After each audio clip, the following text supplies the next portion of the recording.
Hi, good evening. It's Miriam again from North Vancouver, and it's still raining out. So I'm making Yorkshire puddings to try to make it, I don't know, try to cheer everybody up. Every time I put out the APB that I'm making Yorkshire puddings, everybody comes running. So tonight I'm going to make like a roast beef with Yorkshire puddings, but I also do another dish for my daughter because she's vegetarian. So I'm going to do a creamy dish with some vegetarian ground beef for her for the Yorkshire puddings, because you have to put something in the Yorkshire puddings.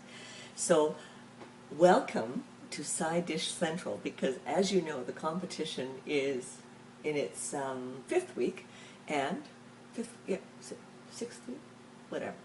We've been going for quite a while, and we're having fun. We're meeting a whole bunch of new friends across Canada, wonderful women, very bright, very creative. This competition has provided a forum that we'll never be able to replace again. It's so wonderful.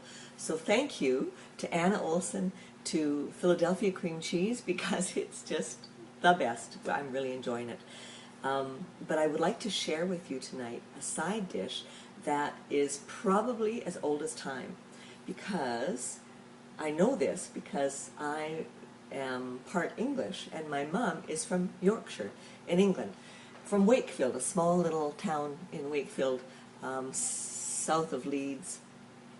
And my grandmother, Annie Clark, was about this short and about this wide, and absolutely ruled the roost. What she said went.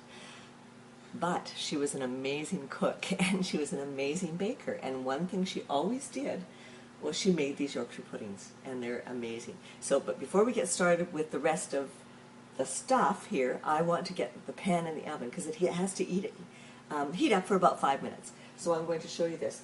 I have my square Yorkshire pudding tin right here, and into the bottom I'm going to put about half a tablespoon of oil, any oil, it doesn't matter, into each pan. That goes into a very hot oven, 425 for about 5 minutes. So when you put the batter in the pans, it should sizzle. So as I was saying, her Yorkshire puddings were absolutely famous, but I didn't really get her recipe. I saw what she did. She used to put her Yorkshire puddings into a big pan, and they'd rise up, and there'd be this great big pan of Yorkshire puddings, and then she'd divide it up into how many people were in the house. So if she had company, it was divided into 6. If there was just them, she'd divide into 3 or 4. So the kids always hated it when company came, because they'd get less Yorkshire puddings. So I've created this recipe, and I put a twist on what I've usually done. I've got some savory, sage and Italian seasoning here that I'm going to add, plus I'm featuring the whipped cream cheese, which is amazing in this product. It makes the Yorkshire pudding has a great texture. It's just creamy and thick, but yet light and fluffy, and absolutely delicious. So I'd actually like to show you how to make this, and I'm going to pop them in the oven. So here we go. In my bowl I have 3 eggs. This is great. My mom's going to be so proud that I'm showing this. I think I just got egg on me. No matter. It washes. Carry on. A cook's work is never done. You don't stop because you've got egg on you. Of course, I forgot to put my apron on. Never mind. Okay, so I'm going to whisk the 3 eggs in the bowl. To that, I'm going to add 1 cup of milk. So, 3 eggs and 1 cup of milk. To that, I'm going to add a little bit of salt, and into this goes my whipped cream cheese. So tonight I'm using about 1/4 cup of whipped cream cheese. Look at how lovely it is. Creamy, and it's just, as I've said before, this is my new best friend. Love this stuff. So that goes in. This provides an amazing medium for these. It's just great. There we go. Now, cold milk, cream cheese doesn't mix. So I have, of course, my other favorite tool. So I'm just going to blend that up.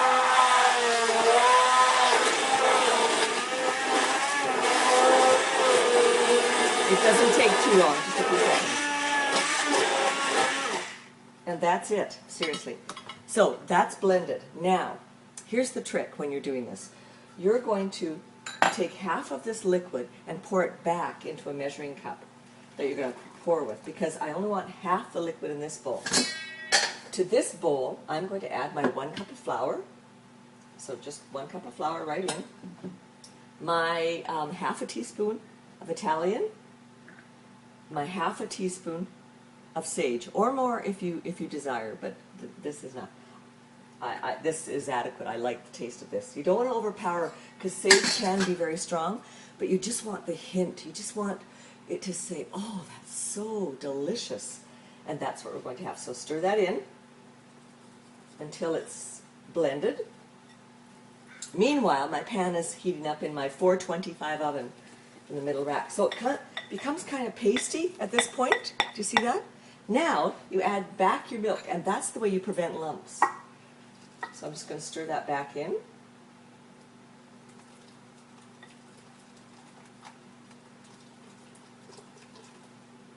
There we go. Give that a... Now, as I said, everything's resting at room temperature. My grandma, Annie, had a hint. And she says, and my mom says, that the trick to Yorkshires is that you add ice water just before you pour it into the tin, and the ice water and the batter explodes when it hits the hot oven, and that's the trick too. So I've always added about 2 tablespoons of ice water to my batter before I pour it in. So I'm just going to check these to see if they're ready. They're ready. So here we go. Here's my ice water. So about 2 tablespoons. Just quickly pour it in. A drop. Pour this into a pouring container because it's easier to pour. There we go. And then out come the tins. Woo! It's hot. It's hot. Now you'll notice how they sizzle. Yes. And just try to divide them equally. Can you hear the sizzling? It's lovely. You can already taste these. And this makes exactly 12. Makes exactly 12 Yorkshire puddings, which of course is not enough for my boys, because when they come over they can eat 6 or 8 each. But this is just for 4 of us. In it goes for approximately 20 to 25 minutes. You've got to watch them because you want them to rise and you want them golden brown, but you don't want them really like a dark brown because then they're kind of burnt and they don't taste very good. So, what I have here for our tasting pleasure is the Yorkshire puddings that I just pulled out of the oven, and this is what they look like. Now, the beauty of these is you can, as I said, serve them with a roast beef dinner, or a cream-filled fish dish, or if you happen to have some gravy sitting on the counter, you can just rip them open.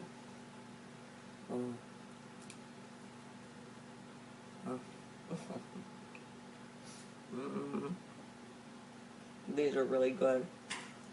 Wow, these are good.